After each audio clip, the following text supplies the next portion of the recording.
Assalamu everyone. I want to welcome you here on behalf of the Center for Comparative Muslim Studies at SFU and the Decolonized Palestine Teaching Collective. My name is Davina Bandar, and I'll be the moderator for this evening's panel tonight. And I just want to thank you all for coming together to discuss our panel title today, Canada's Scourge, Understanding and Confronting Islamophobia. And also, before we begin, I'd like to thank Kylie Broderick for all of her assistance in putting together the lovely reception outside and setting us up in this space for tonight.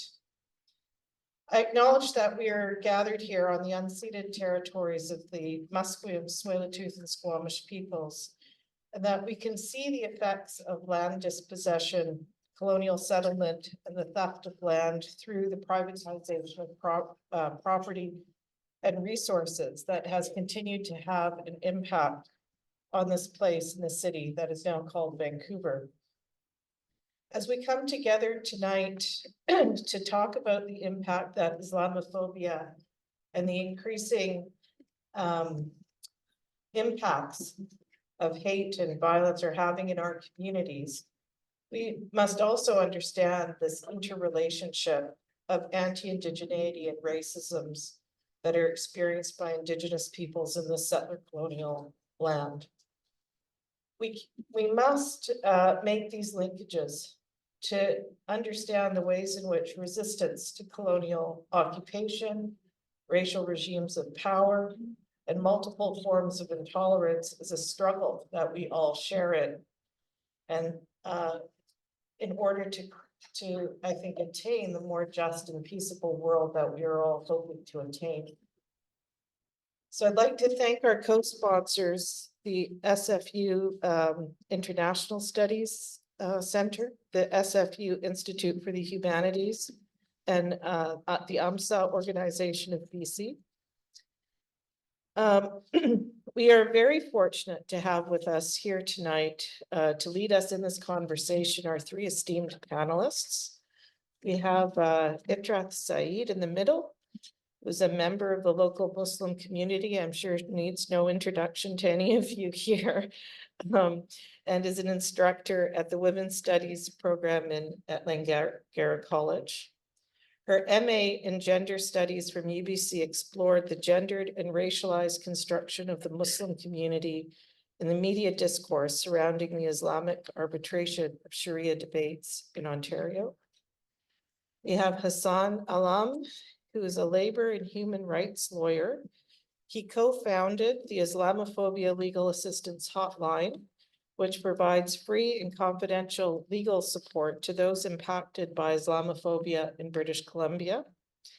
Additionally, Hassan has serves as the vice president of the BC Civil Liberties Association, and he is one of the many members of the Muslim community who made submissions to the Islamophobia at the Standing Senate Committee on Human Rights, which we'll be talking a bit about tonight. And we have Dr. Tamara Soma, who is an assistant professor at the School of Resource and Environmental Management in the planning program at Simon Fraser University, and she is the research director of the Food Systems Lab. Originally hailing from Indonesia, she conducts research on food system planning, food security, and the circular food economy. And Dr. Soma is routinely featured in international and local media, and is the co-director of the CBC documentary, Food is My Teacher. In 2021, the Food Systems Lab was recognized as one of 4 women-run projects that were redefining agriculture by the Canadian Organic Grower. So we are very fortunate to have with us our esteemed panelists tonight. And the topic for tonight's why we came together to have this panel conversation alongside the horrific events of genocide that are unfolding in front of us in the occupied territories of Palestine, and in particular, Gaza. and the compounding effects of this that are impacting lives globally, and the experiences of increasing forms of Islamophobia and violence within our communities that are compounding at this time.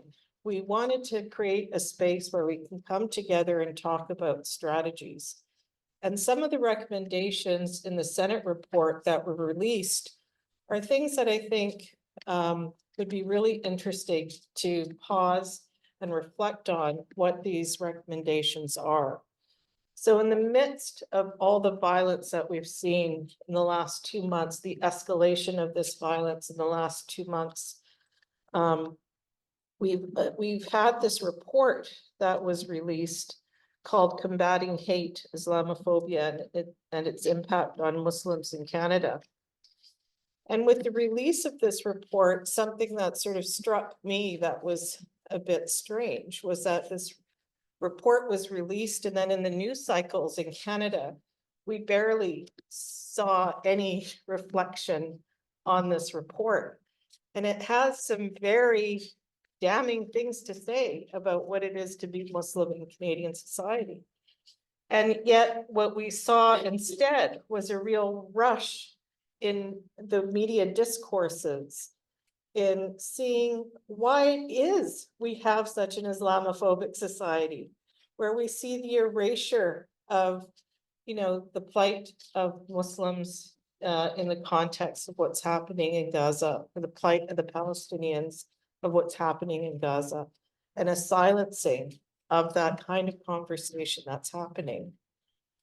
So, these are complicated conversations that are multi-layered, and no one position on this panel is a, particularly unifying position, but it's important to kind of bring us together and have this dialogue, I think. And I really welcome you all and thank you for being here tonight to do this and with these panelists. So I was hoping that we would begin tonight with a brief introductory comments from each of our panelists. They'll speak for a bit of time, maybe reflecting on the report, maybe reflecting on the contemporary context that we're in. And then we will have a series of questions and conversations and open it up for a larger conversation. I think we have the room until about 8 o'clock, 8:30. Okay. So we have a bit of time tonight together. So I'd like to ask Itrath, would you like to begin? Or? Sure. Okay. Assalamu alaikum, everyone. Thank you all for coming. Yeah, I just want to say that my family has been settlers here on the unceded,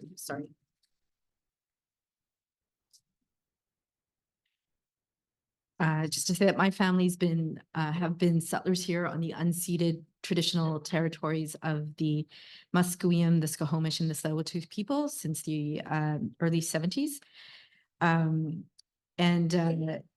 Something been thinking about that a lot in the context of what we've been witnessing in this last several weeks.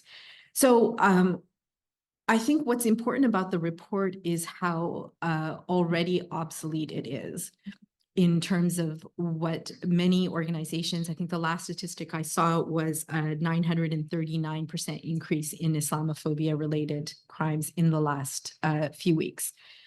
So the report, so a couple things. I want to first speak just a little bit about why the report actually came to be, and part of the reason that there was a commission, is because when initial calls for talking about Islamophobia, when the initial motions were made, there was a lot of pushback about whether Islamophobia was real, whether there was anything, but how would we define it? What would it mean to have an understanding of that and include that as a form of racialization in Canada? And it's important to think about who were the people who pushed back against that. against the appointment of Amira, against the original motions. And the report comes out from a problematic place. It comes from a place of having to justify Islamophobia. It comes from a place of having to prove that this is something we experience, whereas people who live with it and experience it and walk through the city every day know what that is, do not feel like they need to prove it. And so the report itself comes from a place of respectability politics, in which we were required to document and prove the oppression of the Muslim community, despite having clear examples in Canada of the acute violence against Muslims. So in many ways, that is the context of the report, but we've it moved past the report. In the last couple of weeks, I've been thinking about a couple of ways that this moment connects to things from the past. Firstly, those of us who lived through the 9/11 and the immediate political aftermath of 9/11 will remember how similar that moment is. In that moment, there was a coalescing of civilizational discourse, and us and them, the use of language of barbarism, the use of the language of dehumanizing rhetoric, and from institutionally supported and institutionally entrenched discussion of the irredeemable barbarity of Muslims collectively. In the last couple of weeks, we've had a re-emergence of that same discourse. But I think things are a little bit different. I'm going to get back to that. Those of us who went through the first time, I think, are more traumatized by what's happening right now, because we remember that cycle and how quickly that turns to violence, how quickly that turns to incarceration, how quickly that turns to surveillance and to legislation and policies that systemically are designed to erode the civil rights and human rights of Muslims in the West, in North America, and Canada specifically. So secondly, I want to take a moment to think about what kind of political discourse happened at the beginning of the Russian invasion of Ukraine. If we remember what political discourse happened then, if we remember the kinds of alliances, again, the expectation and, Slava Ukrainia, rightly so, the idea that we should all be in solidarity with a nation that was being invaded by a military force, right? I remember watching in confusion at how easily conversations happened about resistance. I remember watching, from the highest levels of government to every institution, to the institutions that I study at, that I teach at, every institution had no problem, was immediately clear about their response. There was, the yellow and blue was all over the city. Trudeau famously said there's no limit of how many refugees we will take from Ukraine. It's a quote that I use in my teaching a lot when I teach about refugees and the history of refugees in Canada. So to think about that moment and how people responded with immediate empathy and immediate solidarity, it's interesting to compare that to what we're having now. But there's also another moment in between that I want to talk about, which is the moment last year when protests were happening in Iran. And Muslim women in that moment were then heralded as heroic victims. So that was an exception where the only way that Islamophobia, and arguably one of the reasons it happens is that it fits within a larger Islamophobic discourse. But in that moment, Muslim women who were protesting in Iran, women who were protesting here in Canada, had the solidarity of everyone. And again, rightly so, right? Rightly so. So if we compare those moments to what we're going through now, I think it explains a little bit about the frustration that a lot of us are feeling, because we have a reemergence of those same discourses of the coalescing of civilizational discourse, the same conversations about the irredeemable, indispensable other. All of those things are gearing up immediately and without missing a beat. But I think something else has also happened. One is that people, so I think at the institutional level, that continues to be the case. I keep thinking about what would this city look like? What would, I teach at Langara College, what would Langara College look like? What kinds of emails would I be getting if 14,000 white people had died in Europe in the last 6 weeks? Would we go to work? Would I have to grade papers? Would the city, this country would come to a halt? And I think those of us who understand that that would happen feel the brunt of its absence now.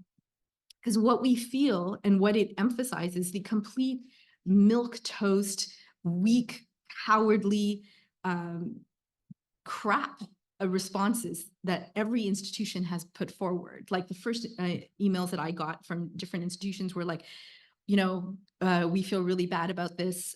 Here's a list of counseling resources. Like it was 3 sentences and a list of counseling resources. So I think one of the things that's happened is that we feel that in that absence, in the ambivalence and the cowardliness and the weakness of institutions that have failed us at every level, in their weakness, we see what they think of us. We see how little they value our suffering. We see how much we are dehumanized and how when we bleed, they don't care. So it's really hard for us to understand that there is some larger political discourse going on, because we're not goldfish. We have memories. We have political memories. Even if those of us who didn't go through the immediate post 9/11 time have the memories of the last couple years, at least as adults. My students have those memories. And so the last 2 things I want to say is the anger that people are feeling is not just a legitimate, deeply found emotional solidarity with the people of Gaza, who are an indigenous population who are against whom there's a genocide. In the face of an actual literal genocide, these same useless institutions who will open with land acknowledgements, who will talk about reconciliation, who will hire and pander and say all sorts of useless crap, in this moment when we see a genocide, they've done nothing. They've done nothing.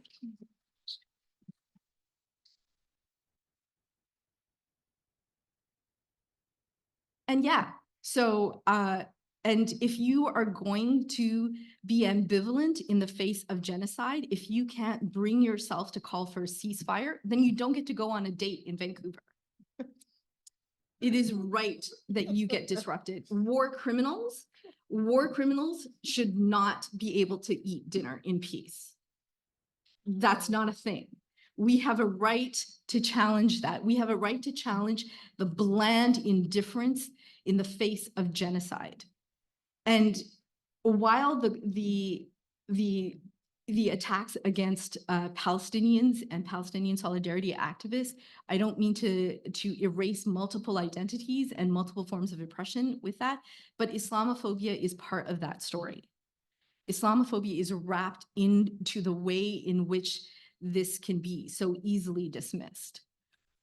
And if you just compare the kinds of immediate institutional responses that happened in the first days, in the first weeks of the invasion of Ukraine, if you compare that to what we see now, you can understand the difference and the deep, deep racialized difference that within which these institutions are operating. The last thing I want to say is that while every institution that I can think of has failed in this regard and has been a complete embarrassment, and the lies in that is not passing through to people. This has been a time of an incredible political shift. And there are these moments, I think, both within the Muslim community and outside of the Muslim community and in the city at large, in the young people just generally, where things have shifted drastically.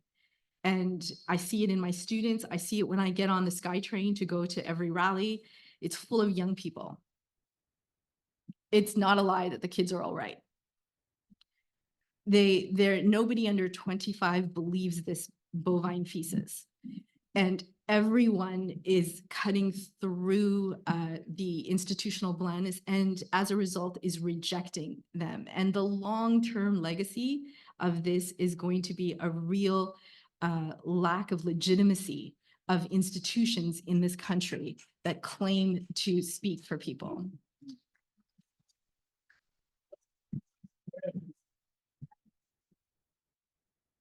Thank you, Joe. Hassan, would you like to? Yeah, I mean, I think I'm done now. Yeah. I'll leave it at that. It's hard to follow. Hard to follow. Assalamu alaikum, everybody. My name's Hassan. Let me start by saying how humbled I am to be speaking alongside Itrat, Tamara, and Davina. These are three powerhouse individuals in this community, and I'm actually just up here to learn just as much as all of you. So I'm very humbled to be sitting here. Itrat, I think I've lost count of how many panels we've sat on since 9/11. I think I dream of the day when I don't have to sit on a panel with you, not because I don't enjoy it, but because that will be the day that Islamophobia ends. We can just have dinner. We can just have dinner. Yeah. Yeah, we can just have dinner. But yeah, I think Itrat's done an amazing job of really saying so much of what's on all of our hearts and minds in this moment. And yeah, I also want to acknowledge and make space, I think, for the collective grief and sorrow that we're probably all feeling in this room right now, given the current genocide that's taking place and the silence and complicity of our government, and I'll say governments, both federal and provincial, in the face of this genocide. It's 15,000. When I hear that number, it's unbelievable, and I think it's what you captured it well. Like, how can we wake up and go to work in the face of these sort of numbers? And I also want to echo Ithrat's sentiment that there is hope here, though, as well, I think, in this moment. And I'm finding hope in a lot of places, as Ithrat mentioned, in terms of just the movement that's growing every day with respect to people speaking out against this, but also the coalitions that I'm seeing built right now between the Muslim and Arab community and other communities in this moment, communities such as the Indigenous community. They've really shown us in this moment how to speak out against colonization and genocide. And they are the one, if you want to call them, institution in this country that is actually speaking up against this, which is very powerful. Also, the solidarity that I've seen between the Muslim and Arab community and Jewish community, like I think that's not spoken enough about, that there's millions of Jews across North America that are speaking out against this. And in particular in the city, I want to acknowledge independent Jewish voices. I think they deserve a lot of acknowledgement given the sort of mobilizing that they've been doing and support that they've been giving to the Muslim and Arab community. So that gives me hope as well. Now, I've been asked to briefly speak about sort of the rise that we're seeing in Islamophobia in this moment. And so I kind of want to situate myself from where I'm speaking. I helped to co-found Islamophobia Legal Assistance Hotline back in 2017. So, that's been a way of myself seeing what's happening in our community, but also recently I've been part of an initiative called the Palestine Legal Referral Service, which is a national initiative that was launched to give legal support to people that are being targeted for speaking out against this genocide. And I'll touch on that more, but there's been, of course, an unprecedented rise in people being targeted for that. And I think those are the two places that I'm sharing from. And, without a doubt, we've seen an incredible rise in Islamophobia in the past 2 months. My numbers for the past 2 months are that the NCCM reported close to a 1,600% increase in the last 2 months. That's, again, unprecedented. We've never seen such a spike in Islamophobia in the history of this country, and in a country which actually has quite a long history of Islamophobia and violent Islamophobia as well. And I also want to make space for one thing which I don't think was talked enough about during these 2 months, was the fact that Nathaniel Veltman was convicted of manslaughter, of murder, of the Afzal family in London, and that seemed to slip through the media cycle.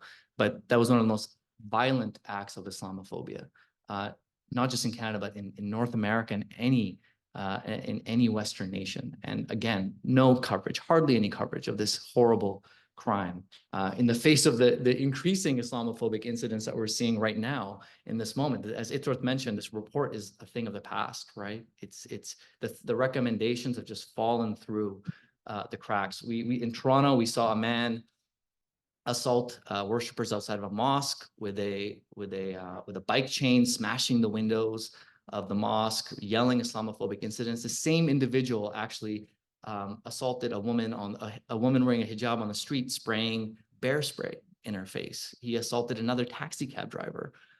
We've seen here in Toronto here in Vancouver, 2 Black Muslim women verbally assaulted on the street.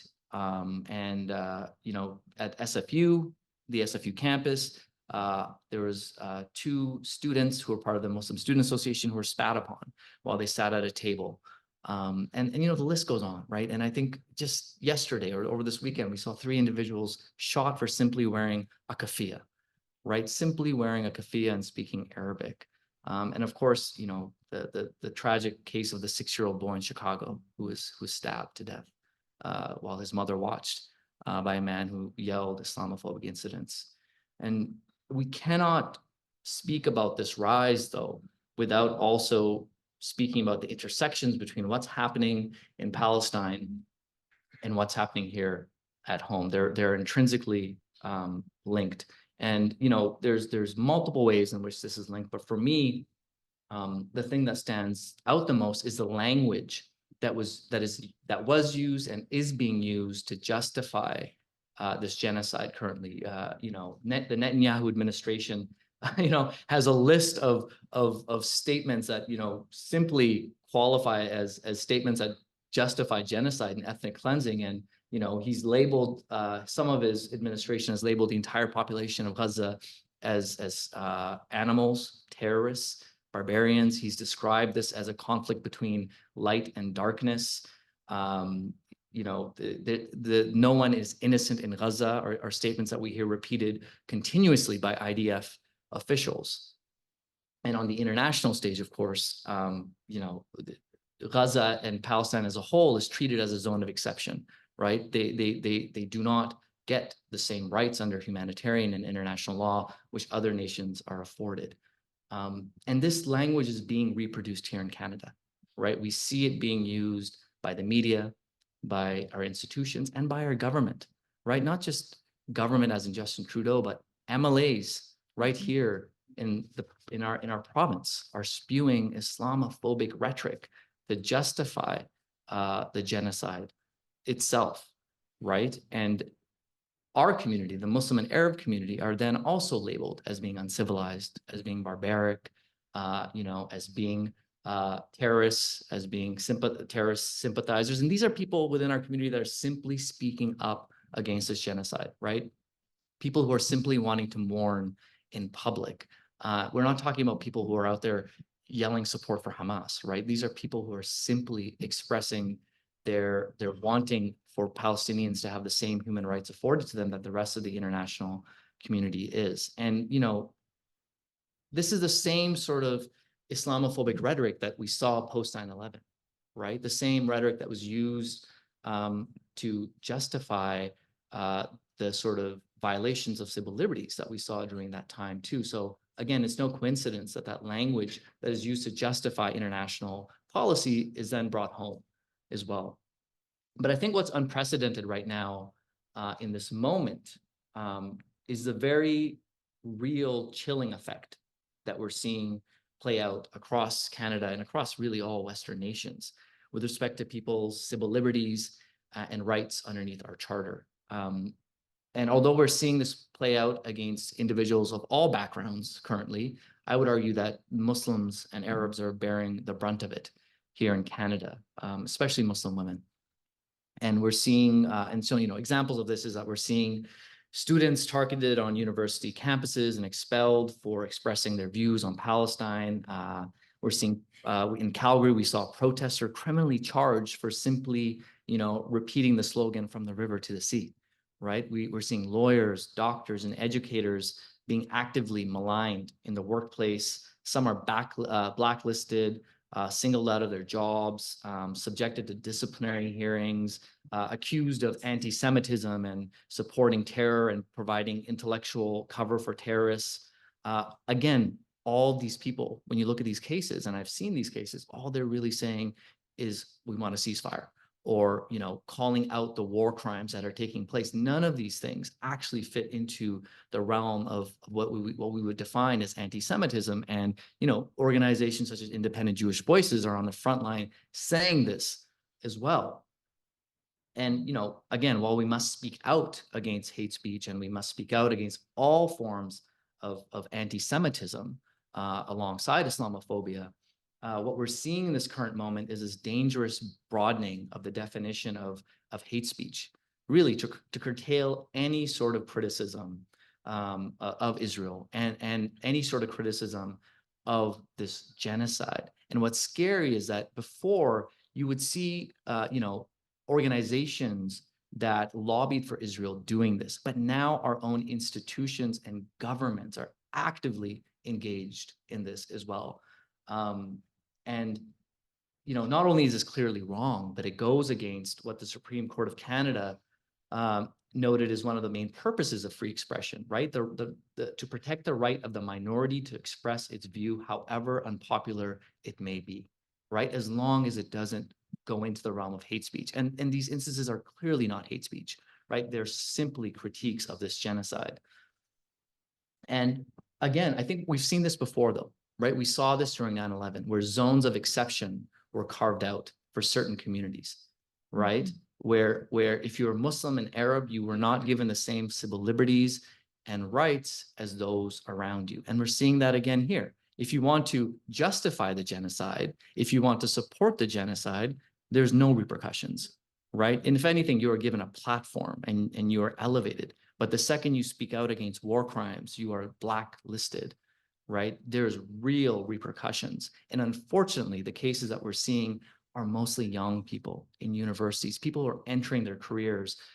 We had this horrible incident of a medical resident who had their offer revoked and blacklisted. And after years and years of school, they are now no longer able to pursue their dreams simply for speaking out against this.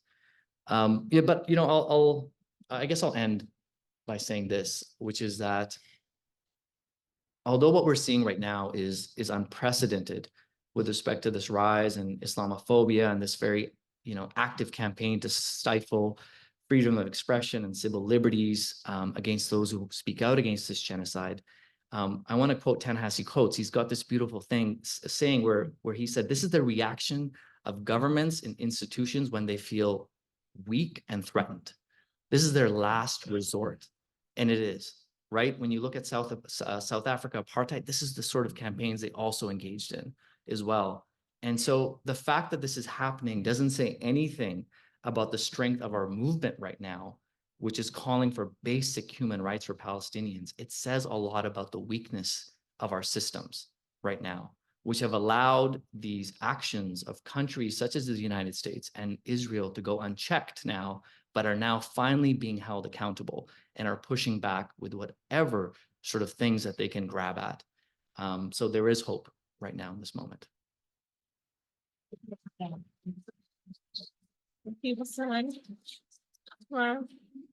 Thank you so much. Thank you to my beautiful, wonderful colleagues for the talk. Thank you for all of you for coming today. Soul of my soul, do you remember that? I want to talk about hope. And I know, Davina, you mentioned that it's very hard to unite people during these times, but let's hope that we can be united. So assalamu alaikum, peace be upon all of you. I want to start by telling you that, by the way, my name is Tamara. You can call me T, okay, easier. I want to start by telling you that I have always been taught that as a Muslim is someone from whose hands and tongue people are safe. And so in the spirit of my faith, albeit my imperfection as a human, tonight, I just want to spread so much love because I think we're all hurting.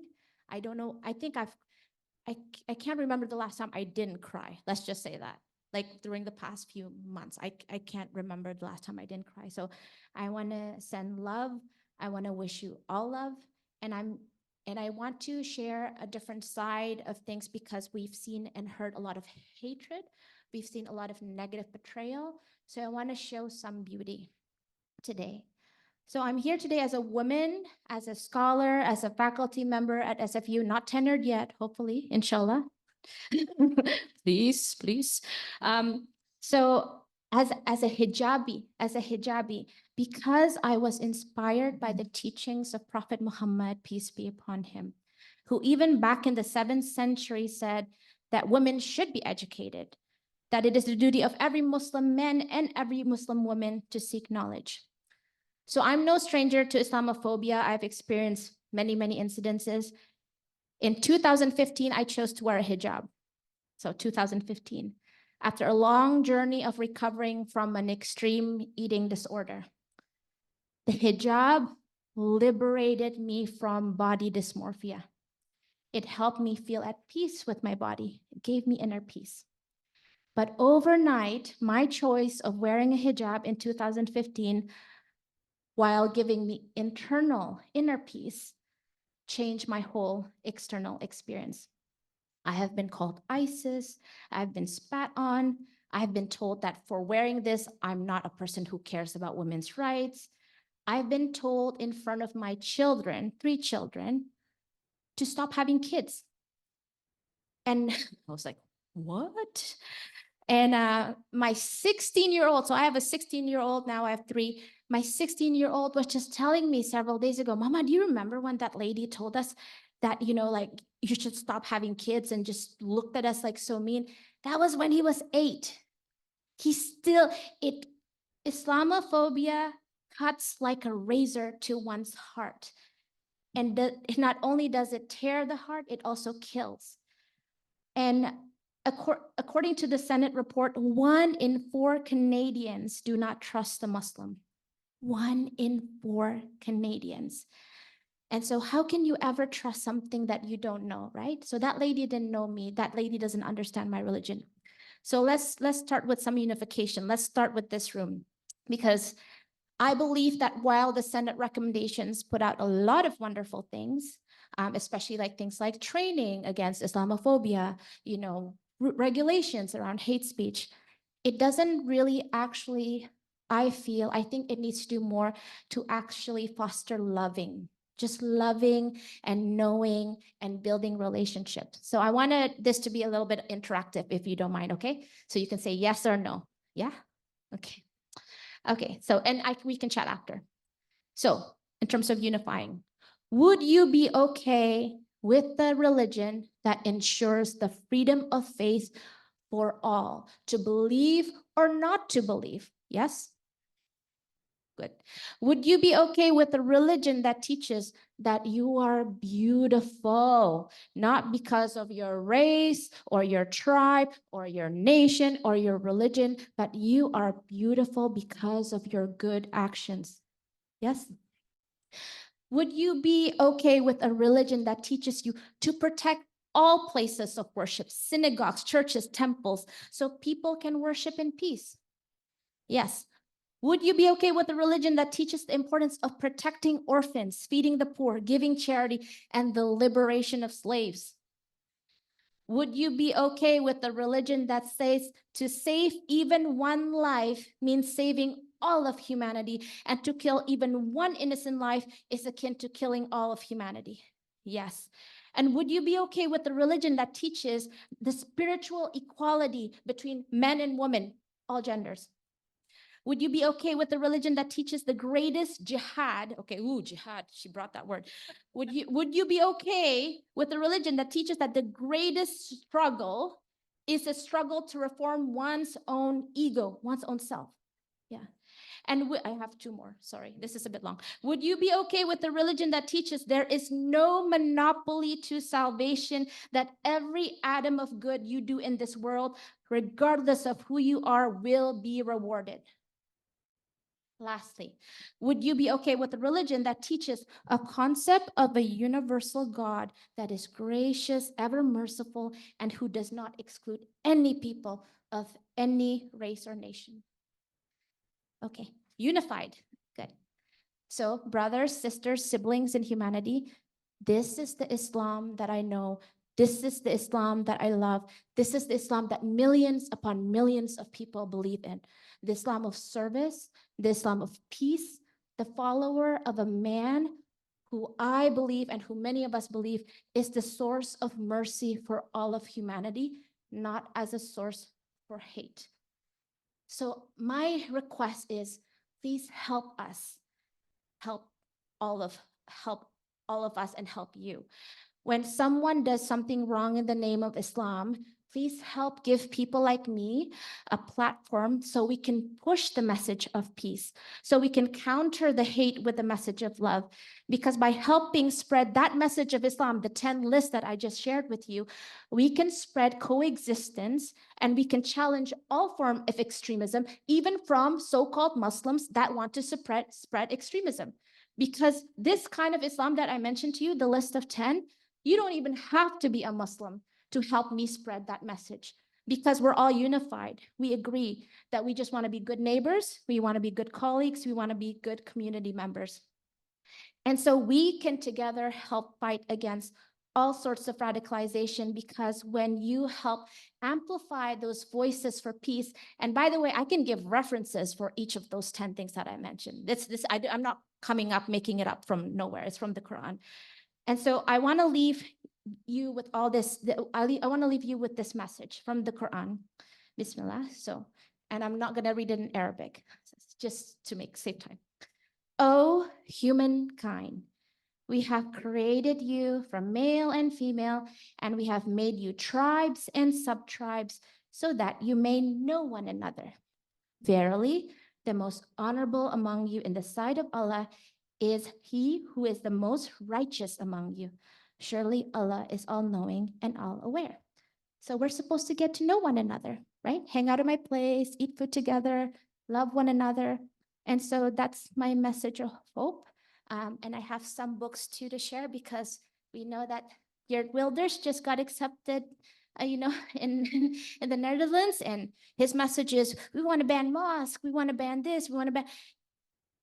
Let's not ban this message of peace. Let's work together. You don't have to be Muslim to help us spread this message of peace, because with this message of peace, we can coexist and love one another, and we can drown out the hate. So that's my message.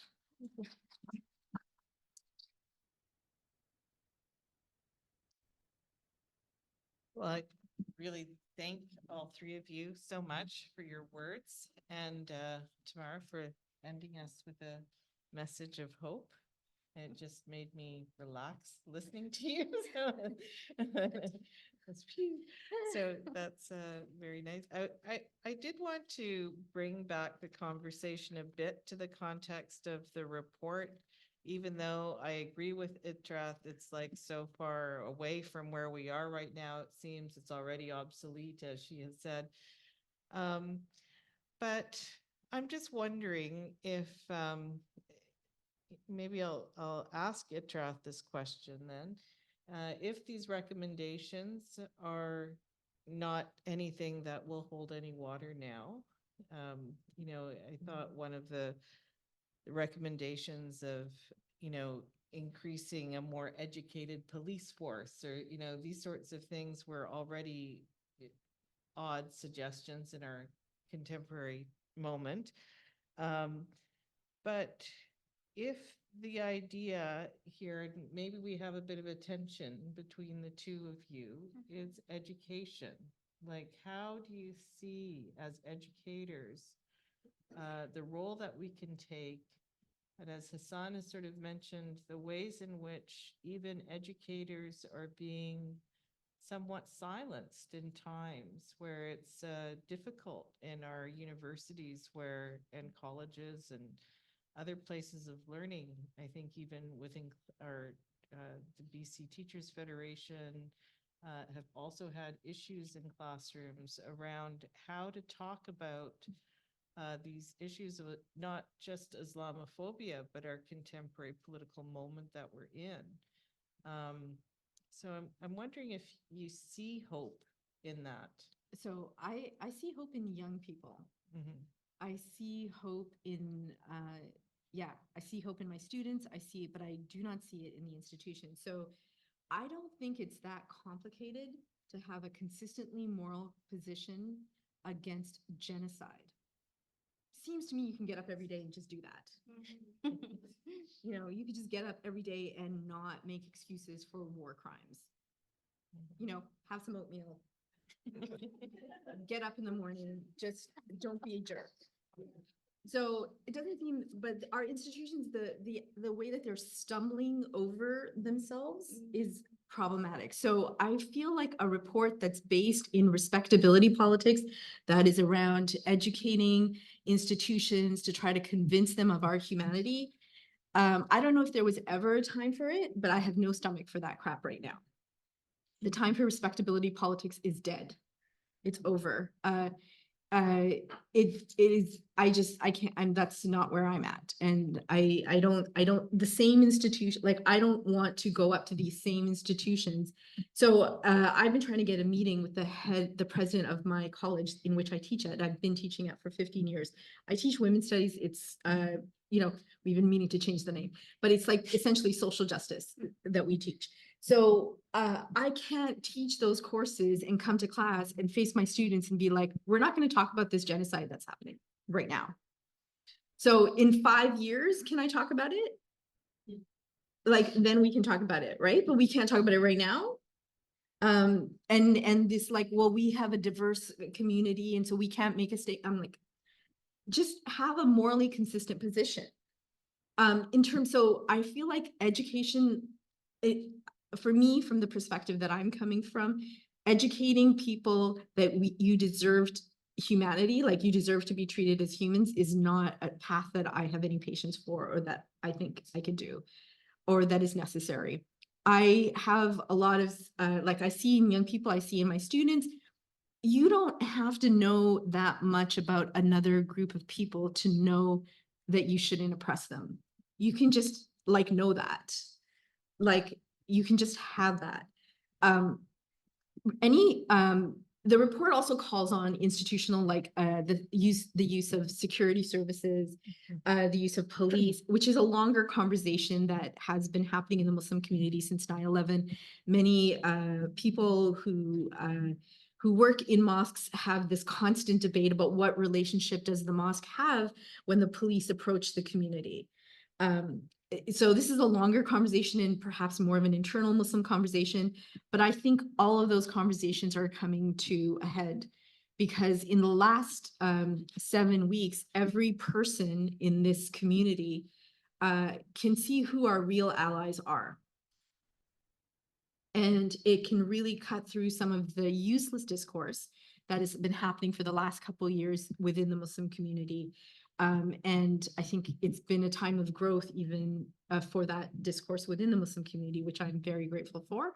But I think that what I believe from a movement standpoint is that we protect each other. And so I believe that a thing where we have the police coming to mosques and sort of with guns, you know, in hand, like with rifles in hand, does not make us safer. And it does not create an environment in which people can go and pray and live their lives and do their thing.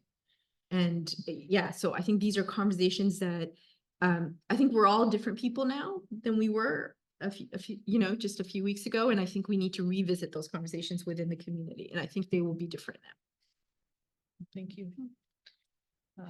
Tamara, Hassan, would you like to add anything? Yeah, no, I think within the context of the report, you know, these things sounded nice when I first read them. Like, for example, the Department of Canadian Heritage undertake a review of the role and effectiveness of the Canadian radio television community, CBC, in fulfilling its mandate with respect to broadcasting policy for Canada, particularly the requirement to reflect the needs and interests and aspirations of racialized communities. It's like, whoa, yeah. I mean, first, I don't trust the Department of Canadian Heritage to undertake a review in this moment. And secondly, yeah, CBC, you need some serious training around representing the voices of racialized communities in this moment, because according to CBC, we're not human in this moment, Yes. right? We don't exist. Our lives don't matter. Our dead children don't matter, right? And every single report you see coming out of CBC is premised by, and in Hamas held occupied territory, collateral lives, where it's just like, oh my God, just come out and say that they just killed 500 people in this bombing of a refugee camp, right? Like things like that. And so, you know, education is something that this report talks about as well. And I mean, I think that could play a serious role. But as Ithrat said, I'm not so much concerned about the young people, because I think they get it. I think it's more about training at a government, at a provincial, federal, and institutional level, training for our MLAs and MPs, right, around racism and Islamophobia. That's what's needed, right? Because these are the people that are actually perpetuating Islamophobia through the rhetoric that they use on social media and in public, and they hold power and privilege to do that. And so they should be the ones that are training. They shouldn't be the ones sitting, you know, behind microphones hearing from the public with respect to what needs to happen. They should be in the back room getting trained. So Sure. yeah. If unbiased training worked. So, No, please, Tamara. so what I want to say is that Islamophobia is actually not new. It's been around since the 7th century. I mean, if we remember the history of Islam and the history of the Prophet, peace be upon him, it was a story of persecution, of boycott, of being killed, of being thrown rocks at, of just people being killed simply for believing in a different religion, in a different God, for worshiping differently. And so in my life now, so the Quran is such an important part of my life. And so I use the Quran because as an example of how I want to conduct myself, because it's always saying, remember when that happened, what happened then, remember. And so for me, as an educator, during Islamic Heritage Month, for example, or Islamic Heritage Week or month, nothing happened in the schools. No one cared. So I just took the initiative to say, hi, principal so-and-so in my children's school. Do you know that it's Islamic Heritage Week? Can I give a talk in one of the classroom and maybe with the teachers and to you? And the principal was like, oh, I didn't know about that. Yeah, come to my school. And I did a presentation, Islam 101, like what are some of the common stereotypes? And the teachers were like, they're polite to you, but they harbor misgivings because they think based on the social media posts, based on the TV, based on Netflix and everything, that we're going to be civil, but deep inside, I believe that you actually believe in these violent things. So I'm not, like me personally, I'm not going to give up until we have, including Muslims, intra-faith is important to me, right? Because Muslims come from different sects. We're not a monolith, right? Until we can unite together on some of the basic things that I mentioned. Like no compulsion in religion, right? Basic. Protect all places of worship, basic. But people don't know that. Just today, I had a talk with someone who had Islamophobic rhetoric, that believed that Muslims are told in their holy book to kill all disbelievers. Why? Because he saw a bunch of memes. And it's hard for me, but I'm gonna say, I went to him and I said, here's the link to the Quran online. Look at this, like, let's go over it. And we left that conversation with him saying, oh, right? So for me, I know it's hard, but at least for me personally, I'm not going to give up, because every mind that I can help understand about a religion that I love so deeply and that I know can bring peace to myself, but also to my people that are not even from my religion, because it motivates me to be kind. It motivates me to be peaceful, right? So if people know that, then it's not just going to be about like civil, like, oh, hi, you know, okay, but deep down inside, I'm like scared of you. To be like, yeah, like now I know Islam better. Because, you know, the Caliph Umar, right? The Caliph Umar, he actually started out as someone who hated Prophet Muhammad, peace be upon him, because he didn't understand Islam. So I'm just going to say, I personally am not going to give up. So I'm going to keep on doing it. But I also know that it's a lot of hard work. So the more people know about some of the basics, the better that we can actually work together, right? To spread this voice for peace. That's kind of my take. So Thanks, Dora.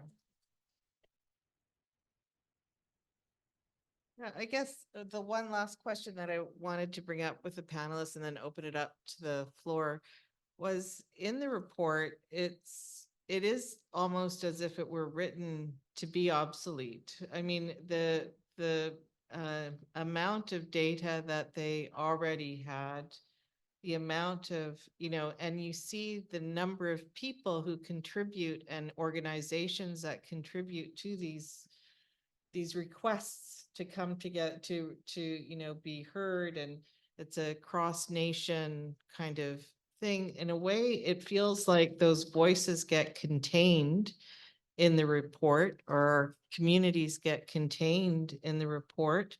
And then what do we do? I mean, the data is all there. It's not like they didn't already know that these statistics, some of the statistics that are quoted in the report are from the 1990s. So it was already a historical document. So how do we break through that kind of thing as organizers, as people who organize within communities, when you're asked to give testimony or contribute to a report like that? I guess we're already limited in our strategy in some way, or in the contribution to things like that. So I'm just wondering about that. Since it to hasn't speak. presented at it, Yeah, maybe I you don't know, should, Hassan, if you could talk a bit about the presentation, I that think, process. yeah, I mean, I presented and I spoke about what I have been seeing through the Islamophobia hotline, the sort of instances that we're seeing. I also spoke about the importance of Muslim representation in media. In particular, I spoke about the importance of Miss Marvel on Disney and how having powerful representations of especially Muslim women, which are nuanced and not stereotypical, are very important for Muslims that are growing up, and for Muslims as adults as well. And I stand by that. And Itrat is actually a expert on Miss Marvel, so she's probably getting really mad right now because I'm speaking about it. So I'll pass it over to her after I am finished. But yeah, I think your point is very obvious after reading the report. It's like, did you really need to hear this? Right? Did you really need to have a Canada-wide, you know, hearing in major cities to get community to come out? We've been telling you this all along, and not just telling you, you've been witnessing this very real violence in Quebec City, in London, in the streets. And, you know, like, I'm not going to take a shot at the people behind this, but they're senators, right, who did this. They're people who are a little disconnected from what's actually happening in community due to that privilege too. And so, yeah, I think what I learned from this is, you can't put your hope and trust in institutions, right? And I think history has taught us that every single movement that's been successful in bringing their plight to the table and gaining rights and freedoms and safety, it's been driven by grassroots community movements, right? And I think that's what we need to continue doing, is our community mobilizing, our community not being dependent on calling these politicians into our mosques and giving them the minbar at our khutbahs, right? Because I think in this moment, it's so apparently clear that they've only viewed us as a vote. Yes. They haven't seen our humanity, Yes. right? They don't view us as humans, and we shouldn't let them in anymore, right? We should, yeah. And there's that beautiful video of Justin Trudeau going to a mosque in Toronto and being called shaitan by a woman in the crowd, which was, I think, a great moment, right? And I think we're at that turning point as a community, right? Like, I think that's what's powerful about this moment, is that we as a community are finally realizing that we can't put our trust in these institutions anymore. So, couple things. First of all, what everybody knows about me and Hassan knows is that I am an expert on everything MCU. And so, yeah, but in this conversation, I was reminded of the Glenn Coulthard's book, Red Skin, White Masks, Rejecting the Colonial Politics of Recognition, in which he argues about what has to happen to Indigenous people to first come to the table of state-sanctioned reconciliation. In order to sit at that table, they already have destroyed you. They have already constructed you and framed you and contained you, and then you come to that table. They set the table, they set the terms of the table. And if you come to that table, you are already there on their terms. And I think we can learn, the Muslim community and other racialized communities can learn a lot from these teachings. And you know, if we continue to have, you know, we have my whole life, I've seen politicians come during election time, and unlike other communities who do this, but do it actually better, the Muslim community makes no demands. We're just like, hey, we're so happy you're here. And please come everywhere, come anywhere you like, say anything, do anything, please just take a picture with us. And that is like, that might be a generational thing. It might be tied to patterns of immigration. I know that there's like a historical thing about people who came in the immigrant waves of the 1970s, late 60s, early 70s, that have a historical kind of relationship to the discourse of multiculturalism and Trudeau, the first particularly. But I think that is maybe over now, and we're in a different space. And I think that if you cannot bring your lying mouth to call for a ceasefire, don't you dare come and try to say Assalamu alaikum. Like, no, you can't. And by the way, he has never, I've been watching those little videos, he cannot pronounce that word. It's so embarrassing. It's really bad. But maybe because his body is rejecting the hypocrisy. But, you know, so you can't, you know, there are not enough pictures he can take cheek to jowl with Muslim women in hijab that will ever get him another vote. And I will dedicate the rest of my life to trolling this man and bullying him. And I tell all my students that bullying is bad, but you bully up. It's okay to bully the prime minister. That's fine. Big fan of it. So yeah, so you can't, in this moment, when we are facing a genocide, when we are grieving, when we can't function, when we can't eat, when we can't live, and you want to come to a mosque, never been prouder of my people, never have been proud of my people than when they shouted him out of that mosque. The best political moment in Muslim history in Canada. That should be on a stand. So yeah, and don't let nobody who didn't stand up and call for a ceasefire in this moment, let them never forget it. Never, we should never forget, and we should never let them forget. Thank you.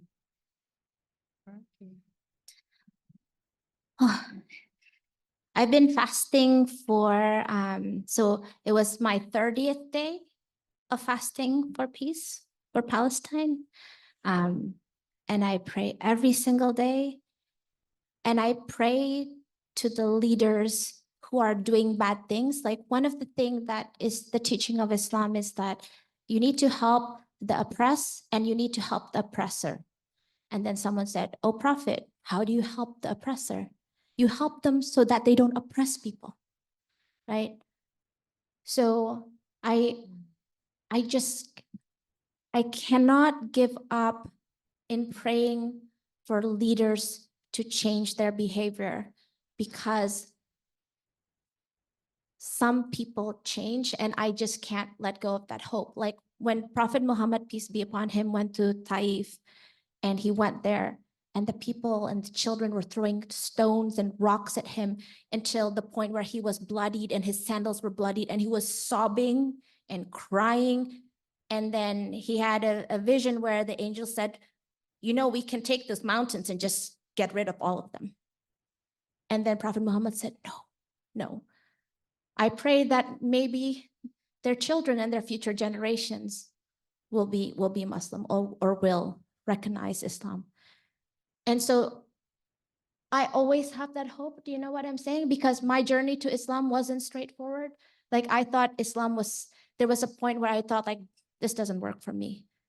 And I've seen people that were so viciously against Islam turn around and become allies. So they kept their religion, but they become allies.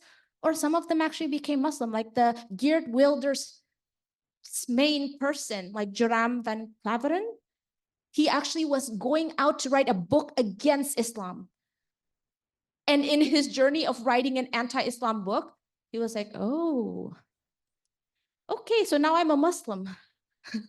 And I'm not saying you have to be a Muslim. I'm not saying anyone has to be a Muslim.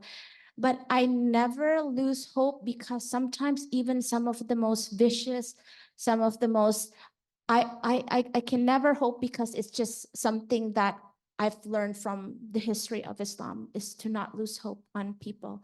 And so I will pray for the oppressor to stop oppressing. I will speak out, but I'm always going to keep open a space and opportunity for redemption. There's one last thing. There was a person, someone can correct me about this narration. So there was a person that was a murderer, right? Killed so many people, went to a holy man and said, you know, I've been murdering too many people. I really want to repent. Do you think God will forgive me? The person's like, no, you've killed too many people. Okay, then. So he killed that person. Went to another person, like, I really feel bad. I really want to repent. And the person said, oh no, this is, by the way, symbolism. Okay, it's not real. And then the person said, no, there's no hope for you. And then the person killed that person. But then he really, in the third time, said, no, I want to repent. I want to be a better person. And they said, well, you go to that village. And I'm sorry if I'm butchering the narration because it's a long day. Go to that village, you know, you will find repentance in that village.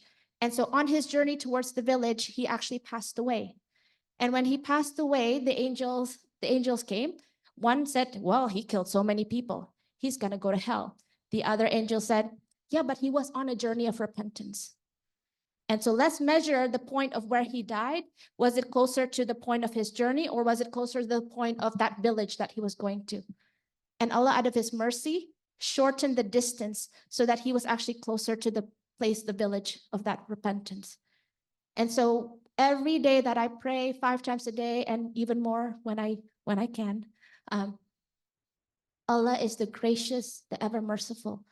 And so in my sadness, in my sorrow, in my anger, I always pray and hope that people will change. So that's just my thing, right? So I'd like to open up to the panel, to the audience. Yes. Sorry, just a question. I think anyone wants to take it. I completely understand the frustration, especially as long-term educators or people who have the coordination with Islamophobia and the messages of hope that they are pushing. I guess I'm looking at a global rise in terms of right-wing populist authoritative Argentina next one and the Netherlands. There are big weeks coming, maybe potentially in front of Trump. And specifically in Canada, at least 40 numbers go live, the conservatives have been here for years. And you most probably come across his 6 points of hate that he wants to institutionalize, which he thinks will be in addition to something that may be reducing anti-Semitism or other forms of hate, or maybe Islamophobia is one quite suspect of it. I'm just wondering if you're frustrated, and I completely agree with you with the current sort of political dispensation. Would it not, I mean, I worry about what may happen if there is a more distant, a more vitriol economic government in Canada, I think your point about the youth who are not buying the message, but at a day-to-day level, I worry not just Canadians, but in other countries, they're voting on issues of bread and butter. And as much as they're concerned about global events, that may not define the voting pattern. I'm just wondering how you see Canada a year from now, 2 years from now, especially if things change over here. Thank you. Would anyone like to?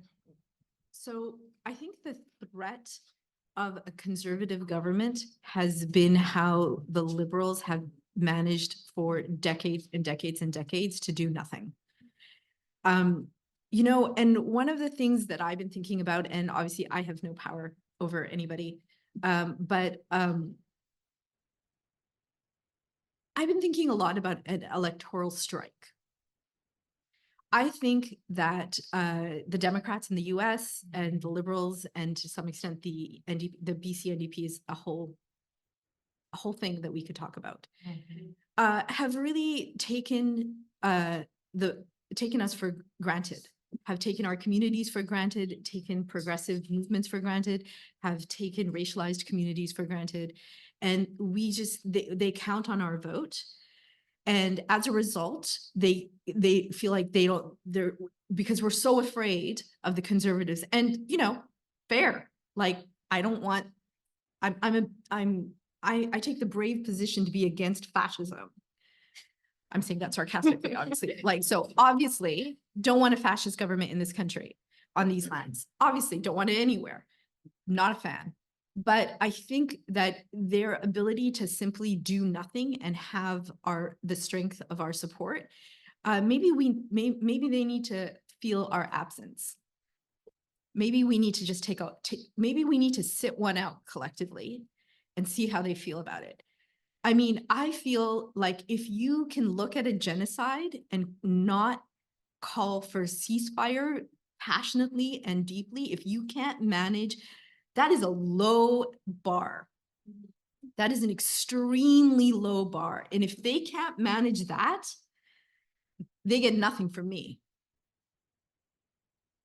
Yeah, I totally echo Ithra's comments. I think they have gotten away or gotten our votes for so long through this fear mongering of the conservative government coming into power. And again, I don't want Pierre Poilievre to be my prime minister because I am fearful of that. But also, I think it's important to remember that some of the worst instances of Islamophobia have happened under the Liberal watch, right? Like right now, this spike is happening under Liberal watch, and it's unprecedented.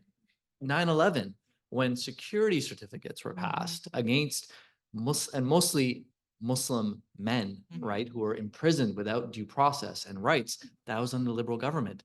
The war on terror that happened here domestically was underneath the Liberal government, right? So I think they're very good at showing up at our mosques and relying on Trudeau Senior to get our votes. And like Ithra mentioned, Justin is very good at posing with hijabis and Muslims in pictures, but when it actually comes to the hard issues, when you actually look at it, they don't do that much better.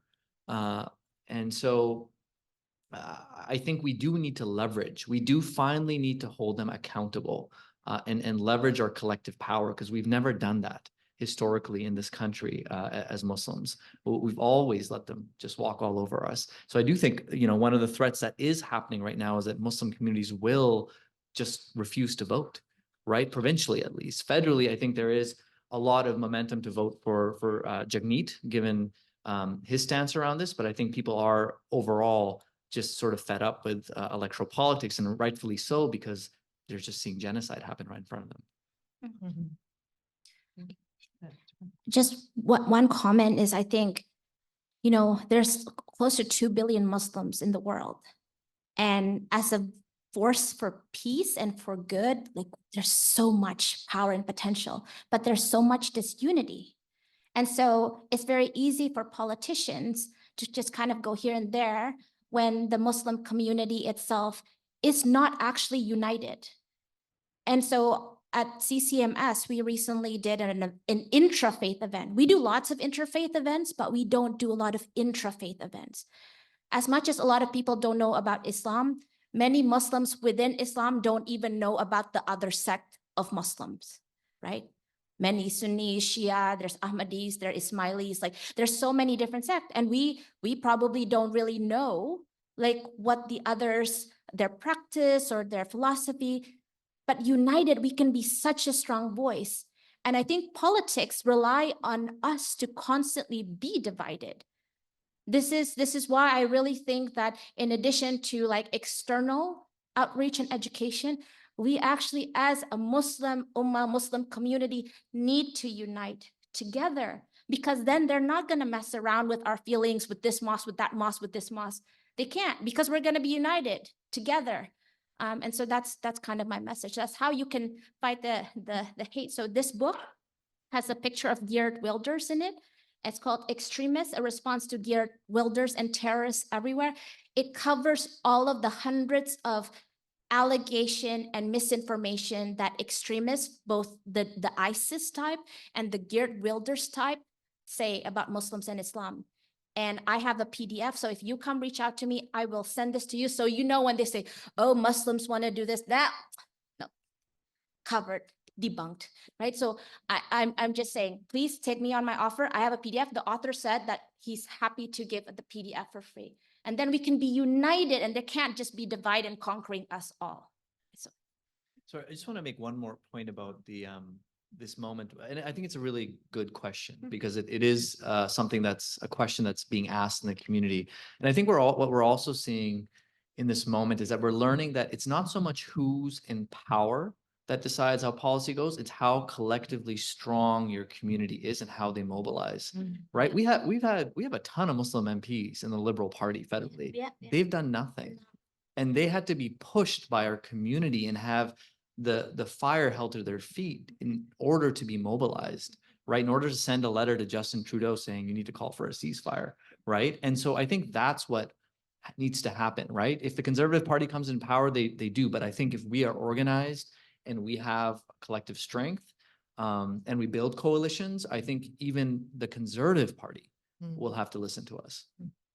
Thanks. Ahmed? Shall I start? Yes. Thank you very much for your talk. It's really interesting. I have 3 points. Just maybe I'll start with the report on Islamophobia.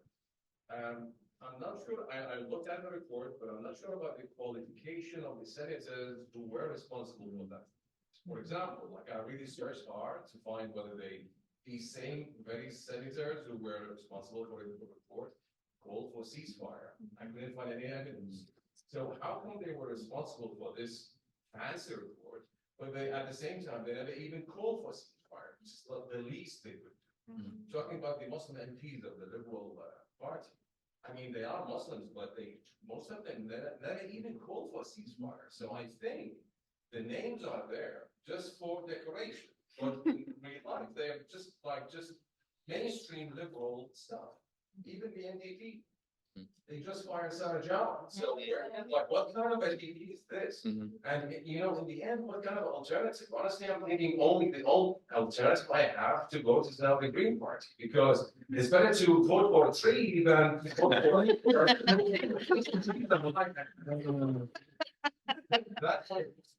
last thing. So what you said, I'm very sorry to hear that you faced many Islamophobic incidents, but I wonder whether you reported on them, because I think the reporting part is missing in the Muslim community. Thank you. And quickly, I did not report it. Did not know where to report. So many people don't ever report about it. Should we take a couple of questions? Yeah, and- let's do that. Sorry, I don't know your name. Jennifer. Hi, my name's Jennifer. Thank you so much for the wonderful presentation. I have so many things to say. I don't even know where to start. I am very active. I've been active on the Palestinian issue. I grew up in Coquitlam. I graduated from school in 1990. White middle class Coquitlam. I'm sorry to say it like that. Didn't know anything about Muslim, Islam, Palestine even. I studied SFU. I took like at least Islamic history and learned about Palestine as a view. So I guess, like I said, I have too many things to talk about. The education system, first of all, I don't know what it's like now. In you know, back in the 80s when I went to elementary school and high school, you don't learn anything about Palestine. I have alarms now because now the Zionists are talking about reinforcing the Holocaust education. I'm not a Holocaust denier, but I think that collectively, people, whether we're Muslims, whether we're Jewish, like anti-Zionist, whether we're anti-war, whatever it is, I think we have to come collectively together. And, you know, and these, like, there's so many different issues, like the education system, like people, the children in the school system should be learning about the Middle East history, like, it should be learning about this history, like, when I was growing up and watching media, again, media is another issue, watching media, seeing those naughty Palestinian children throwing, that's honestly how I felt, naughty Palestinian children throwing stones at soldiers. Like, that's how I grew up, right? So that's that. The other thing I wanted to talk about was the political situation, which like what I'm shocked about, like I've been calling so many MPs offices and whatnot and the protests. What I'm shocked about is a lack of basic understanding of Canadian law, of like so-called Western democracy. Like there should be like a standard where it doesn't matter who's lobbying in your writing, or like I was hoping one of the NDP MPs, I won't say which one it is, here in the Lower Mainland, win the last writing. In their writing, there's a lot of, like, say, Persian Canadians who probably are, I don't want to generalize, but because of the whole thing about the Iranian women last year, they're anti-Iranian government. So because the Iranian government are supporting Hamas, now they're siding with Israel. So that particular MP is like, she's NDP, but like there. And then there's a huge Zionist, one of the MLAs in her riding is, well, she happens to be Jewish, but she's a Zionist Jewish. So again, I'm so angry with the particular MP because I'm like, you have to, like, there should be a human rights standard. Like, it doesn't matter with lobby group or whatever, because I feel like Western democracy is a complete failure now. Failure. So that's what you were all saying. Anyway, I could go on and on and on. The other thing I wanted to talk about was the Iraq War. My husband's actually from Iraq, and the issue with the invasion of Iraq is something that's haunting him. He's 54 years old. He actually works at SAU. He's 54 years old. Throughout his whole life, followed by war, the Lebanese war. The Sykes-Picot drawing Middle East up into a line, haunted him. Born in Lebanon, Iraqi, born in Lebanon, in fact. Lebanese war, went to the UK, invasion of Iraq, like on and on and on. Now we've seen this, exactly what you were saying about, like, our blood, and like his blood is, or our blood is human. Like, it doesn't, his blood is worth nothing for the Canadian government. Like, he's just, anyway, sorry, I'm gonna move it all over the place. But I also wanted to say one more thing, political. I kind of disagree with you guys about not voting. I don't know.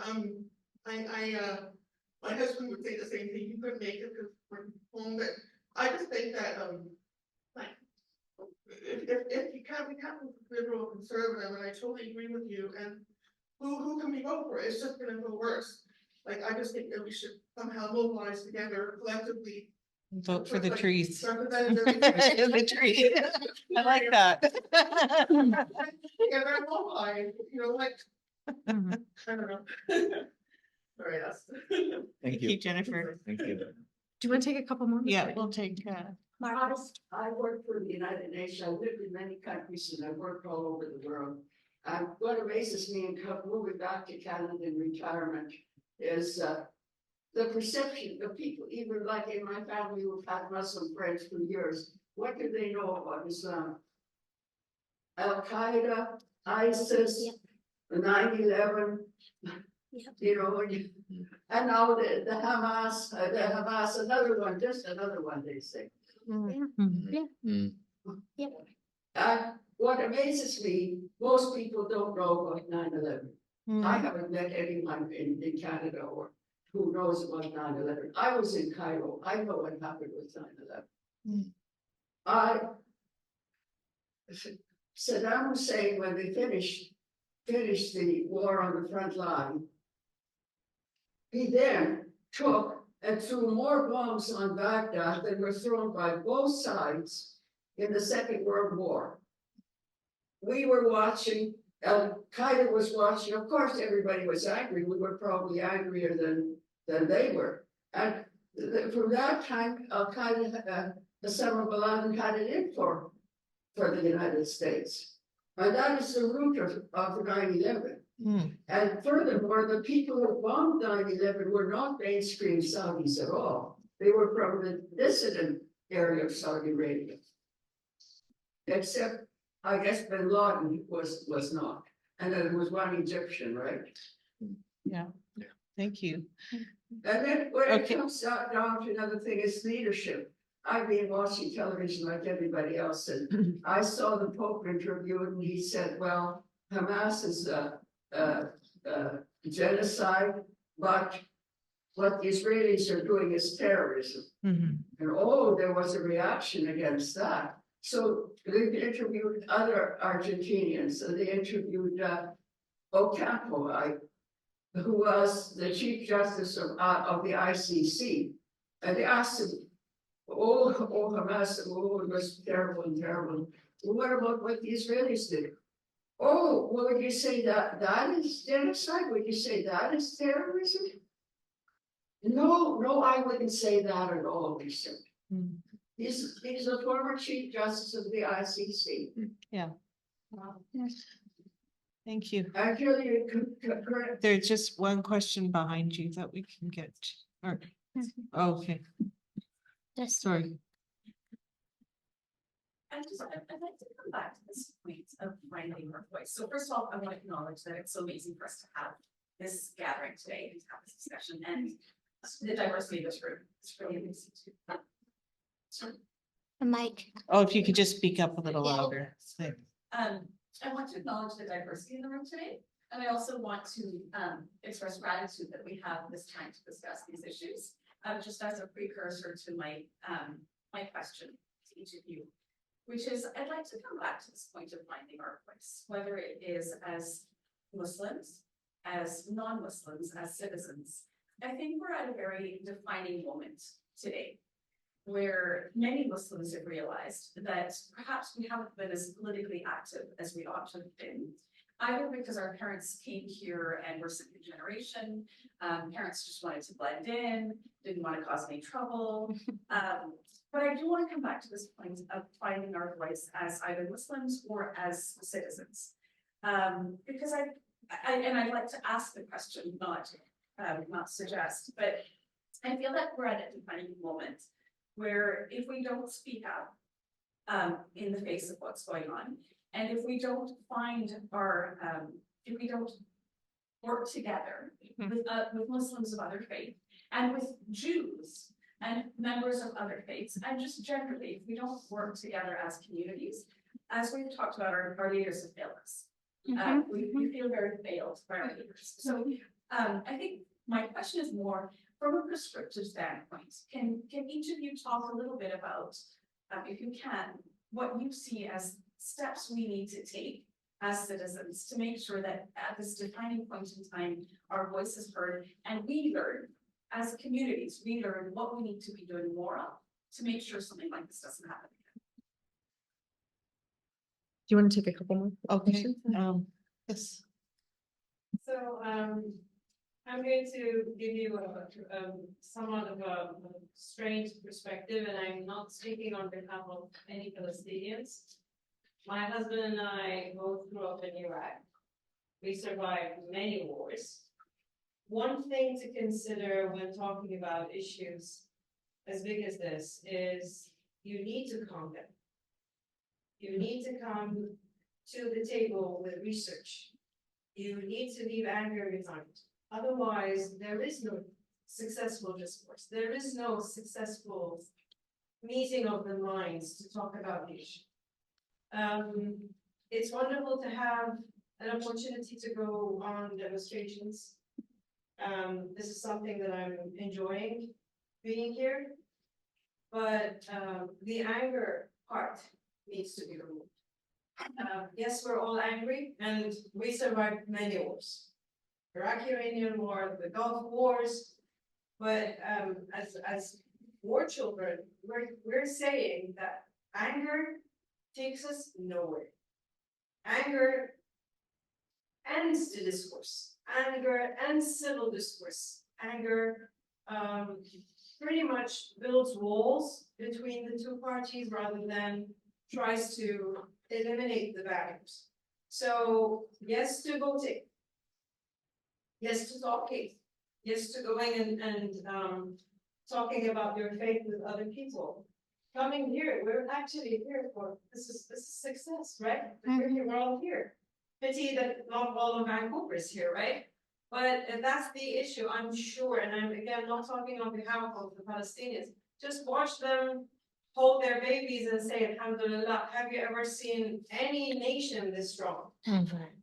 They're much stronger than you think they are. And I remember that when you're in it, you're much stronger than anybody could imagine you to be.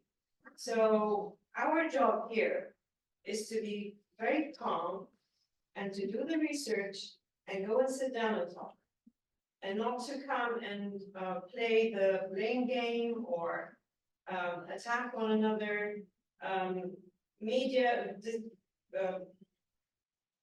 state-sponsored disinformation is a tool that all countries use against their own people sometimes.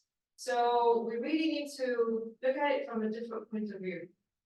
It's okay to be sad, but we have to not fight hard, we have to fight intelligently. You know? Thank you. I just had another comment about training aspects and like educating. Thank you so much for everybody who's spoken in this space for us to talk about this, but and to put together and see what we need. But just adding to the list of like the ignorance and the lack of understanding of Islamophobia and actually denying that it exists right now. Like we're seeing a lot of this in other institutions, school level. The moms and the parents here, we're having to do this sort of daily battle ourselves. To educate the principals, the teachers, because there's a lot of Islamophobia going on in schools, and I'm having problems even, the report, bringing that report, and they're not even acknowledging that Islamophobia exists even, right? So it's like, do you guys know, are you working on policy recommendations for educators, for schools, like NCCM working on something, or the hotline? Do you guys, can you put something together so that we can share it with our educators in the community? Because the kids are feeling it, they're going to school. Some are angry, it's a human emotion to be angry, right? Like it's a very super person that can be calm in the face of having a boss, right? So that's a tangent, but yeah, can you guys give me any input on any of that? You're working on it or no? So That's great. I'll let Hassan answer about the NCCM so yeah, I think that there are policies in place, that there are there's not a shortage of literature that the community has produced over decades. The Know Your Rights stuff, the things specifically. I know Shahina in Winnipeg, Shahina Siddiqui in Winnipeg has a whole set of literature for healthcare workers, for educators. That parents can give to their teachers. So I think this literature exists. I was thinking just now that Justin Trudeau has so desperately wanted Muslim votes that in my own limited social circle, I know several people who have photographs with him. Like in my tiny social circle, I've seen I probably have them on my phone. Several people have that I personally know have had pictures taken with him. He's shake their hands, kiss their babies. So we've been doing a lot of talking. And after decades of talking, after decades of inviting them into our mosques, after decades of, all of this kind of conversation, he can't call for a ceasefire in the face of a genocide. That's what we got after decades. So I am angry, and I say this with love and respect for everyone, but I'm going to stay angry. And I think that there are some things that we can't let them forget. I think that the idea of having conversations about our right to exist as humans, that our grief be recognized, that this be seen as a genocide, that people have a human response to it, that is not a high bar. That is one of the lowest bars possible. I mean, I don't know how to, I don't want to try to convince someone that genocide is bad. If they haven't figured that out, I can't do that for them. And for most people, you don't have to teach them, which kind of brings me to one of the previous points that you were talking about. So it wasn't, challenging anti-Semitism and challenging Islamophobia are not mutually exclusive. And they have been pitted so not by the Muslim community. They have been pitted against each other, not by the Muslim community, not by Muslim organizations, not by Muslim communities, not even by the most ineffectual Muslim leadership. We never see these things in opposition. Racism in all its forms needs to be challenged, and we need to have a consistent moral position on all of this. And I think it's not that hard to do. So when we hear that the Holocaust education will be mandated in schools, I'm like, yes, let's do that. Yeah. Let's absolutely do that. They should. I teach it in my classes. I teach it among many other social justice issues in my classes, and that's great. But what should we learn from that? Should we learn that genocide is horrible, is horrific, is a monstrous thing that has happened repeatedly in human history, and that we should be opposed to it? Yeah, we could learn that. We could stand to learn that. We could also learn that never again means for everyone. And that never again means now. Right? So we can learn these things. If they should teach it. Absolutely, they should teach it. And we don't see ourselves in opposition, but who was opposed? Which community organizations in this country mobilized together to oppose the first Islamophobia resolutions in Parliament? You know, who demonized I forget her position, but Almira's position. Yeah. Who challenged this idea of Islamophobia? Yes, and CIJA, and also Quebec, but that's a whole other panel. Because Quebec always has to just be Quebec. But so yeah, but so I don't think that we need to see these things in opposition. I think we need to see them as understanding, to developing a clear understanding against all forms of racialized hatred and violence. Yeah, I just wanted to jump in on one thing before the question of the Holocaust and what David Eby came out with in very early on after October 7th, where he talked about the necessity to overhaul our curriculum in BC with Holocaust studies, or with Holocaust studies, is another way in which we need to push against what that means in our schools, because we need a robust education on the Holocaust, not something that is being conceived by a very Zionist perspective on what the Holocaust means. And this is something that we can all do now as, an element to engage with our education system, with our province, to talk about what is the meaning, the content that is going to be put into that curriculum. Because it to me was kind of a frightening moment when he raised this issue in the second week of October.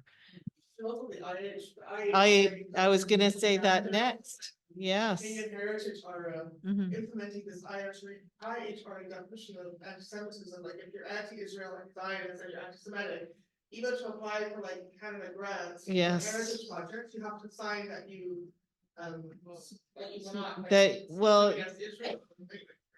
Yeah, so the way in which anti-Semitism is being hinged to critiquing of the Israeli state in the IHRA policies that have been adopted from the municipal levels of government through the federal levels of government and may become law is going to really challenge how we can talk about things in university campuses, in our schools, in our public spaces. This is something that we need to really engage with, and question when it comes up and what that definition is based on and who is driving that ship. Because that is something that we need to really be critical of. Yeah, I echo the comments both made with Davina and Ithrat, and going to the question of what sort of policies are being passed and shouldn't we be engaging more through these institutions? I think it's important to acknowledge in this moment of how much pushback and outright suppression there is internally within government around this issue. Like there is people there who are speaking up, right? We do have people there, but they're outright being silenced and reprimanded, right? So I think when we speak of our anger and we speak of, potentially not voting and engaging other ways, what we're speaking to is that is happening and it has been happening, but it's not working, right? And it hasn't worked. So where do we engage elsewhere? And our community isn't the first community to think of these things, right? Like if you look at the civil rights movement, I've been listening a lot to Ta-Nehisi Coates lately because he's been speaking very beautifully about this issue and about his visit to the occupied territories and the parallels he's drawing and the lessons he's trying to teach us from the civil rights movement is very, very important, right? Where he's like, we didn't just knock on politicians' doors, we marched in those streets, we occupied spaces, right? We took up space when we were denied space, right? And I think we, as model minorities, sometimes we forget that that's an option, right?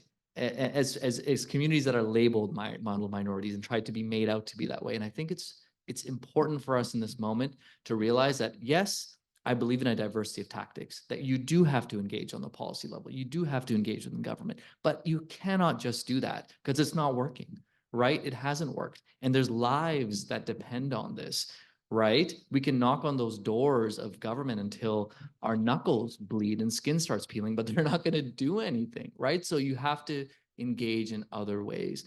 And I think on the space of anger, I hear what you're saying, right? I do, I really do. And I've sat at government tables during this time, and I'm not screaming and shouting, and maybe I should have. But I think it's important to also make space in spaces like this when you're with community to express that anger, because I don't know where else to express it in this moment, right? But I do hear what you're saying as well. So yeah. Here's one question. Or did you want to go? Yeah, just very quickly, I kind of always come back to the Quran about the double standards. Okay, so this is what the Quran says. O ye who believe, be steadfast in the cause of Allah, bearing witness in equity, and let not a people's enmity incite you to act otherwise than with justice. Be always just, that is nearer to righteousness. And fear Allah, surely Allah is aware of what you do. Every single verses in the Quran says that when it comes to truth and justice, even if it means sacrificing yourself or your kin or rich or poor, it doesn't matter, be just, right? So I think what's happening obviously is that when we call back, like when we say international rules-based order, right? Or all of these things, like it's absolutely a lie. It's completely a lie. And so I think that when we see that the opposition is so well organized, I am just calling again in terms of unity, the importance of the Muslims regardless of their sect, to really unite and have this powerful voice for peace. Because again, we are so divided that I think we need to use this opportunity. And we're not just being divided here in Canada, but like, look at what's happening in the Netherlands, right? Look at what's happening in France. Look everywhere around the world. And when I go back to the Quran and I remember the verses, and it says that Allah will not change the condition of a people unless they change themselves. And what does the Quran says? Hold on tight to the rope of Allah and be not divided. But we are so divided. So this is just a reminder, we are feeling the pain, and it says corruption has occurred on land and sea because of what man's hands have wrought. And that pain is supposed to turn us the other way. We have been so divided politically, whatever, spiritually, and all of these different things. We need to be united. It doesn't mean we have to join the same sect. It just means that at least, hey, can we at least agree on some of the basic things? And then we come together, right? So none of this takfir, you are kafir, you are this, you are that, you are this sect, I'm not going to work with you. Let's just be united. So that's my. At that, we had a question. My name is Lucy. Young people play a role in anti-imperialist movements that's forever. And young Muslims is very effective organizers as well, but lack resources sometimes, often.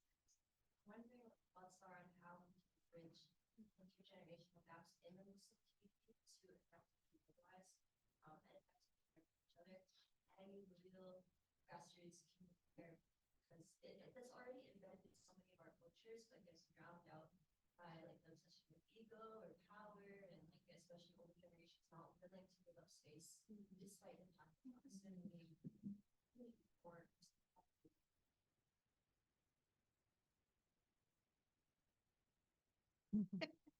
Oh, that's a good question. So I think I really hear you. And I think I feel as someone who's maybe in the middle, is that my generation kind of just opted out. And I was actually talking to Hassan earlier when this all started, and I was saying that in a way, I feel like my generation, having been a much more vocal activist as a younger person, coming up against barriers in the Muslim community, longer story, kind of was like, okay, I'm just gonna, you can have this, and I'm gonna go do something else. So I feel now that I understand that ceded ground, and also I wish I was better placed to contribute more to internal Muslim discourse than I am. But for many reasons, I think people in my generation were like, this space isn't working for us. And while many of us continue to really care about the religion and in our own lives, but the organized Muslim leadership space did not seem that great. So I can see now, like, I can see that we should have done a better job of like shifting that internal space to then create more space for the next generation. And so I feel like the generation that comes after us has a harder task. But I think it has to be done. And I think I really, really think that, I mean, one of the things that I've been thinking about in this last, in this horrible time is that we also the Muslim community discourse is shifting, and it's shifting like rapidly. And I think we've learned a lot. And I think we have to now, when we have a time to catch our breath, we need to have some of those conversations and figure out why, why for the last couple of years, the discourse has been heavily taken over by people warning against wokeism and like red pill, absolute useless nonsense, has found its way into the discourse. And now look outside. Look outside. Who's here with us when we needed them? Who are our allies? Who is standing with us? I think anybody with half a brain should be able to figure this out. And I think we need to have those conversations again. Yeah, I think I came up through being like an MSA kid, right? Like I was the president of my Muslim Student Association. Went on to be an MSA national. Like I did all of that. And I think the thing that I remember the most is that we were so underfunded and under resourced, especially when it came to the sort of political advocacy work that we wanted to do, right? I still remember Itra. I think Itra was the first speaker that I heard at my MSA, and she spoke about Palestine. I'm not calling you old by any way. I'm not calling you old, but you know, and we would drop off of that cycle, right? Because we had to go and leave, and it seems like those are the only spaces in our community where you can actually dedicate yourself to some sort of organizing, because like Ithra said, the mosques aren't providing us with those spaces anymore, right? And whatever dialogue is happening there is, you know, dominated by mostly Muslim men, right? And that's not to perpetuate any sort of stereotype of my community. We have the right to speak about that. No one else does, right? And every community has their issues, but that is an issue within our community, and we need to either A, make space there, or B, you know, there is, again, I'm going to speak about money because I'm a lawyer and I see where money goes and how it is powerful, especially in this moment. We need to put money into organizations that are led by youth, right? And allow them to shape our discourse and to take action.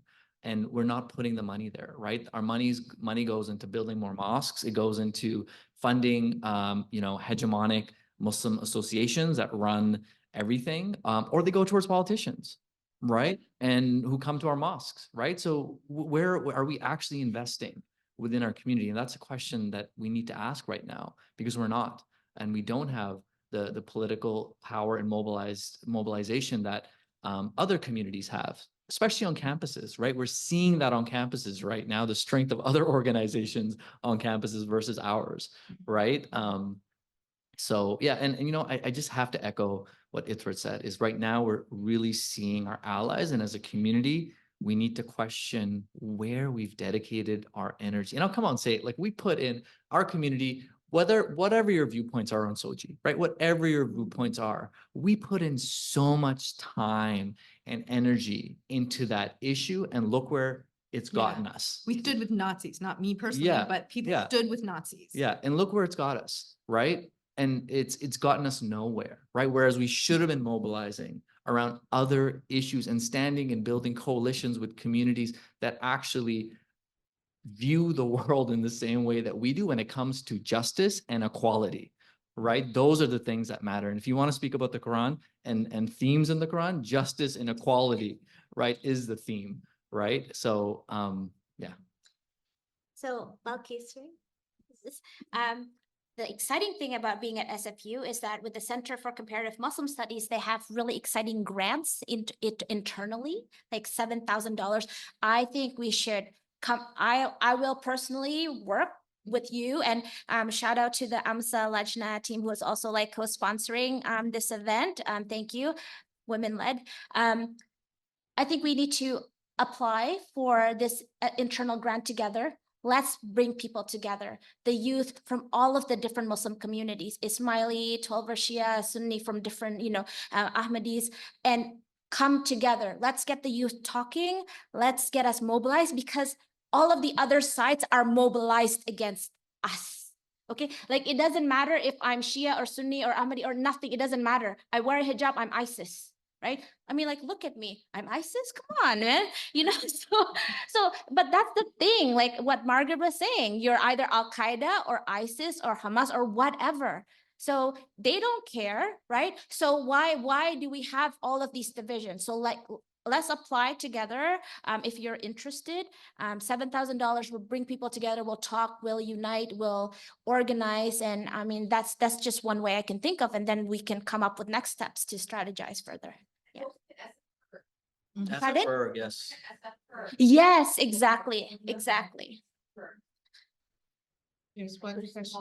They've been all around there. We can drive to Palestine organize. Yes, yes, I've seen that. Thank you so much. Hi, my name is Sumaya. I'm an SFU student, and CCMS is actually sponsoring our event that we're doing a poetry for peace in Palestine event, which is this Friday. Yeah. At the Sub. So community building, doors open at 6 p.m. On our Instagram, it's SFU/poetry. You can find the link to get your tickets, and I invite all of you guys to come out because we have a diverse. My club is obviously completely diverse. It's not a religious club, and our performers are diverse: non-Muslims, Sikhs, Muslims, a few Palestinian performers. And that, as a student, and as someone who I would say like I'm a mature student because I had a long gap year, I had like more experience. I feel like I'm trying to my capacity to do what I can. I work within my community that knows me and sees work that I do to try to do interfaith work, which is obviously very challenging because there is divisiveness within the current, I'm gonna say because of the red pill stuff that you brought up, and there's been a lot of issues, like I'm not part of them as because of those problems. So, but I think the funny thing that we all say is like, we all agree on Palestine. Like, even though we're very diverse and we're divided, like we can all agree on this issue, no matter how different we are. So my question is like, but at the same time as a student, I'm trying, but I'm also facing Islamophobia. I'm facing, like, I did a TEDx talk, TEDx SFU 2 weeks ago, and I was reported, they didn't want me to do a TEDx talk within, I think it was a certain group in SFU that reported me to SFU-TI because they said, oh, why is an anti-Semite performing at TEDx SFU? So I'm reported, I'm filed. So it's like, how can I try to collaborate, do interfaith work, and try to do outward faith like work, and like also have to face those things. Yeah. The only thing I can say is somebody said this recently, and I can't stop thinking about it, which is someone said, well, what can we do? We can do everything. And that I have not stopped thinking about it. So yeah. I think the only thing we can do is, you know, today I was wearing my keffiyeh because of the 3 brothers who were shot. You know, and when I went to my class, I have 2 Muslim students in my afternoon class. They were wearing keffiyehs. You know, what we can do for each other is, you know, when one of us gets attacked, we have to stand next to each other. We have to, if they want to shut one of us up, we can all get louder.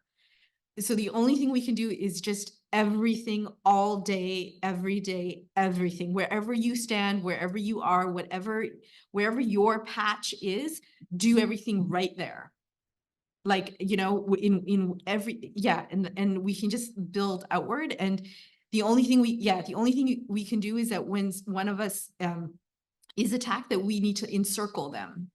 And I'm reminded of this image from the first Intifada, when children were being taken by the IDF, and all the women on the street would encircle the child, would prevent arrest in that way. And I think that is a tactic of solidarity that both metaphorically and physically we need to take up. Well, maybe we do Black Panther style or something. It's not happening, and you know, she's open to risk, right? So, Yeah. So doing everything, a lot can fall, burden falls on the woman of color, Black Muslim women, getting kicked on the street, like they're way more at risk, right? So it is difficult to do everything though, as just a woman on the street. You know what I mean? Because you don't have a circle coming here to protect. Yep. And just to add to that, like I signed a petition and I'm untenured, right? So I'm not a tenured professor. And I immediately got an email targeting, right? So it's just like, that's the kind of thing that we're having. And it's like, I help, I need to feed my 3 kids. And just by saying a simple thing around ceasefire and please protect civilians, like you get targeted, you know? So this is again why, like, I really, really think we all need to unite, all the good people in the world, atheist, Christian, Jewish, Muslims of all sects. We really need to unite because what's really at stake here is humanity, right? Because my husband is Lebanese, so my kids are Indonesian Lebanese, and it's not like this. It's happening in Lebanon too. Like Syria is also being bombed. right? Soon it's like Lebanon, Syria, Yemen, like it's just gonna spread everywhere. If we don't stop it now, actually, it can be a massive global war with nuclear too. Like that's why Einstein said, right? I don't know what third world war will be fought, but the fourth one will be with stick and stones. And the scary thing is actually nuclear war is prophesied in the Quran.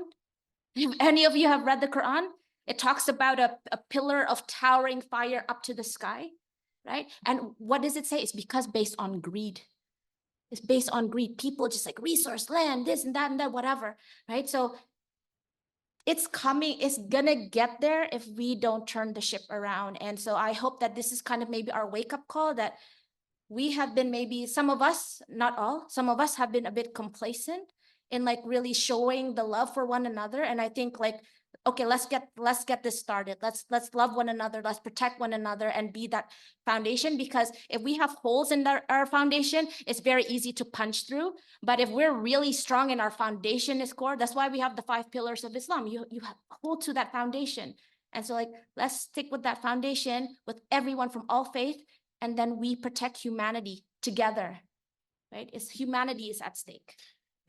And I'll just add one point, what you're saying about, you know, and to Tamara's point too, and about being targeted, right? And we're seeing a lot of that. And I think one important thing to do is to speak out and to report it to organizations that are doing the work, right? Like Palestine Legal Referral Service, Islamophobia Hotline, NCCM, whatever organization. Because I think what we learned from post 9/11 is that we suffered in silence way too much, and we felt that we were alone. When CSIS came knocking on our doors, we remained silent, right? But now this time we need to be loud, right? And we need to make our voices heard, that this is happening to me, right? And I do agree that none of us should be alone. I think we should be forming coalitions, we should be forming networks, and surrounding ourselves with allies. And to your point about interfaith work, like definitely there will be doors that are shut, but there's so many more doors that are open right now in this moment. There is so many communities out there that are willing to work with us. People within the Jewish community, Indigenous community, all communities. Like, and that's a funny thing about this moment, is that it's not a majority that is supporting this genocide. It is a small minority, right? Both here in terms of Canada, 70% of the population, right, is standing in favor of a ceasefire, but also internationally, when you look at the countries that are actually supporting this, they're small, right? There are not many of them. So I think it's important to reflect on that as well, that it's only a small minority. People around the world, right? I was thinking Palestinians, like very, very, very like humble. Like there was that. I think he actually, the grandfather was wearing you got just the father and grandfather, little baby Marines. I mean, I don't know how we did it, but just they're all to bury his granddaughter. But like I have noticed that many people around the world are seeing the reaction of Palestinians as actually humble. People are converting. Like, and then we go Islam and all Yeah, that. exactly. Yeah. It was on the Guardian News actually, that if they're not even converting, at least they're opening the Quran and seeing like, how do those people deal with that? And yet still say Alhamdulillah, and still like pray and still like have a smile and such inner peace. And so this is why, like, for me, like I always turn back to the Quran as a reminder, because that helps my soul. Like, again, crying every day, I cried to Allah. I said, God, I register this complaint to you. Please do your justice, right? We have a question back here and one here.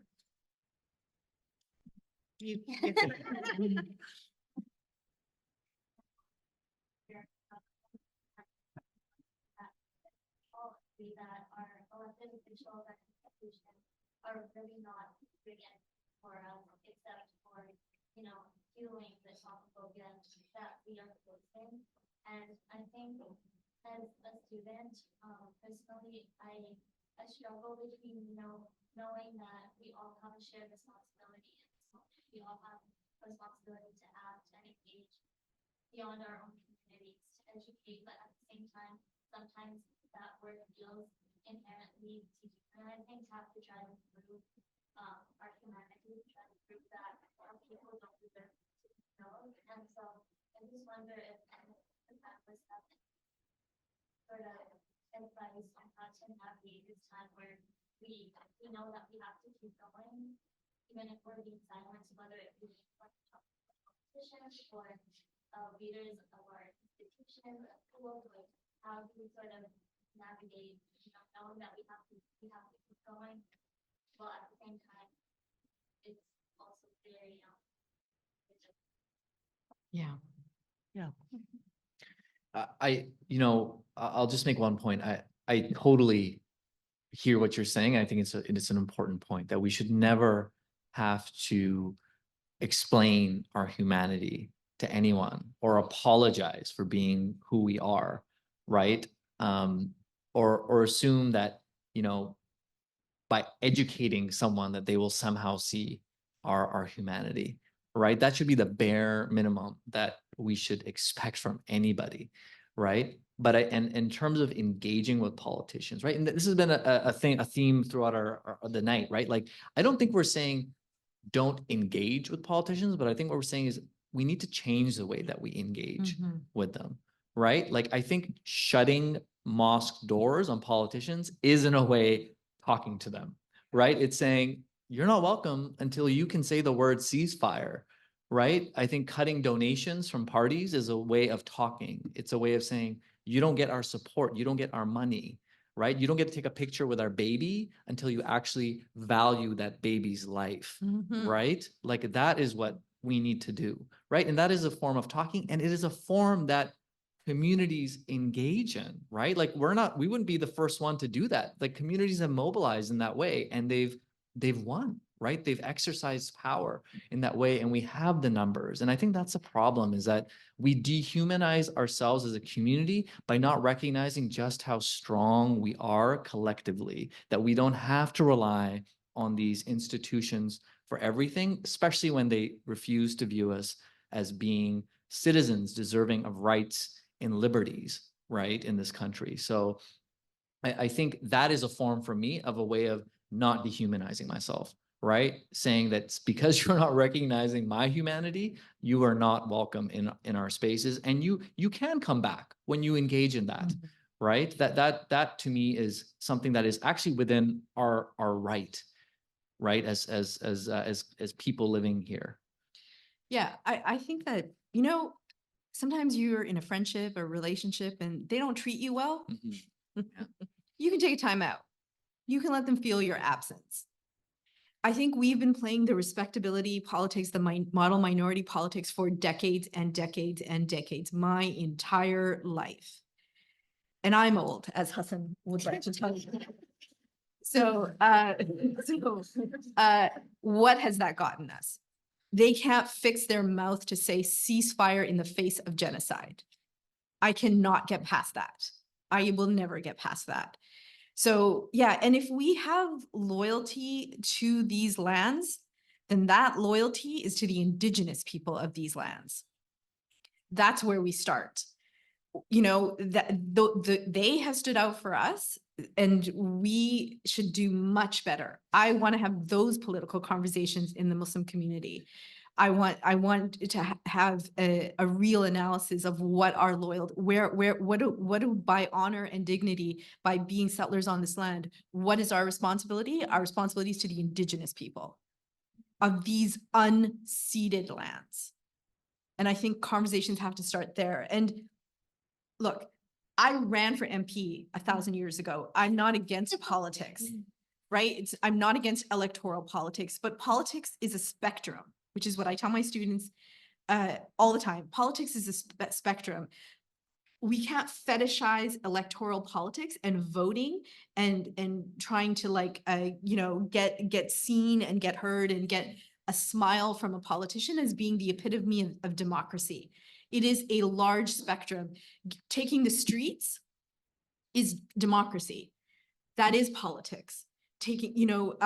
Occupying an MP's office, challenging a prime minister who aided and abetted and facilitated a genocide while he then goes to an Indian restaurant to have a date? No.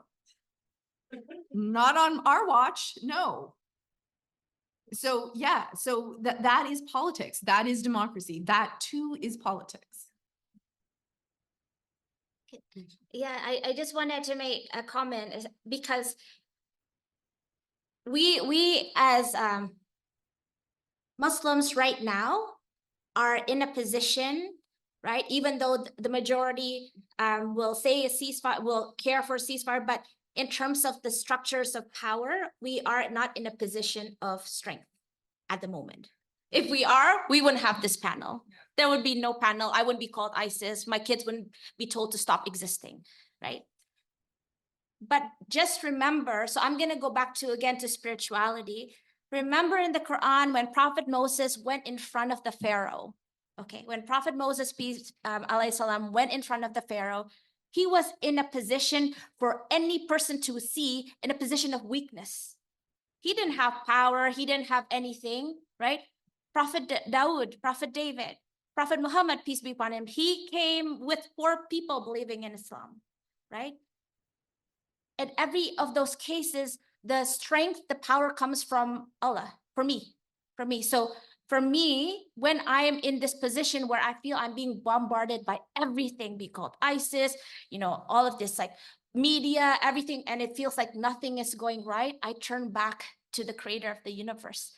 Because I can march, I can do whatever, like physically. If I don't have the spiritual aspect, I would not have peace. I would not have that power and strength to go on. And the only reason why I have the power and strength to go on is because of the power of prayer. So I'm a believer in the power of prayer. So yes, you do your thing, you do your writing to the MP, do the political stuff, speak to your leaders, educate them, tell them what you're doing is wrong, you know, not right. But for me, I wouldn't be able to stand here if I didn't have the power of prayer, that inner peace. So combine it both. That's my thing. We had one last question, I think, over here. Yes. Thank you for being here. I'm Sula. I graduated from SAP and I've worked with amazing folks, organizers, advocates at SAP. We started working with the Palestinian community, with students, which was like 2-3 years ago. It's nothing new. We've been targeted. And I think it's important to empower students, empower organizers. If you're a professor, just maybe speaking to them, donating. I also write at the Peak, the newspaper. So we have a lot of backpack from SAQ when we had the Palestinian flag on the cover. Some of my articles, I was targeted right-wing newspapers just writing responses to our articles. And with another newspaper I worked with, we used to get funding from Google, they cut our funding. So a lot has been happening. So maybe reaching out to these organizers, we're doing an amazing job. If you have the power and the privilege to do so, it's amazing. I also follow you on Twitter, Tamara. Oh, really? Yeah. Oh my God, I've been naughty. So that also empowering students, they're posting, being vocal. Every day. We do food justice facilitation with workshops. That's right. Where we cook Palestinian food and think about the history and the symbols and things, of course, everyone likes you.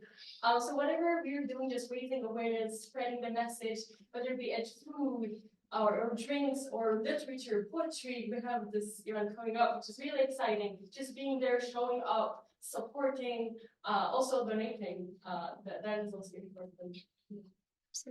Thank so you. Thank you for doing what you're doing on the local. Thank you. I want to hear you guys on a panel. Like, Yeah. I'm willing to take a seat. Yeah. Yeah. And I want to recognize too that like she's done amazing work at SFU, bravely written articles about this, calling it out for what it is, and obviously has faced backlash. But yeah, like appreciation to you and to Sumaya and others in this crowd who are on the front line, sticking your neck out. Thank you. I'd like to thank everybody for being here in our panel.